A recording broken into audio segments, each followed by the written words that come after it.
Halo, selamat pagi saudara. Kembali berjumpa di Kompas Bisnis Sapa Indonesia Pagi. Saya Pascal Siswari. Persiapan gelaran konferensi tingkat tinggi ASEAN ke-43 terus dilakukan.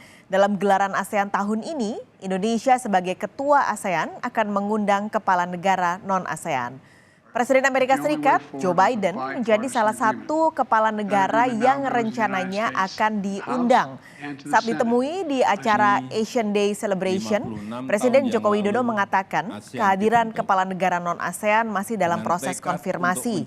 Ia memastikan persiapan KTT ASEAN bisa selesai di awal bulan September 2023. Tapi Presiden belum bisa memastikan kehadiran anggota ASEAN yang sedang berkonflik Myanmar. KTT ASEAN ke-43 akan diselenggarakan di Jakarta pada 5 hingga 7 September 2023 mendatang.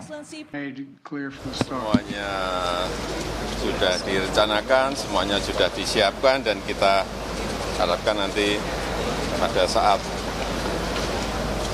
KTT ASEAN semuanya sudah 100% siap di bulan September. Kehadiran Pak para kepala negara yang lain yang non-ASEAN kan katanya juga akan sampai saat ini masih terus berproses. Semuanya masih proses. Konfirmasinya masih proses semuanya.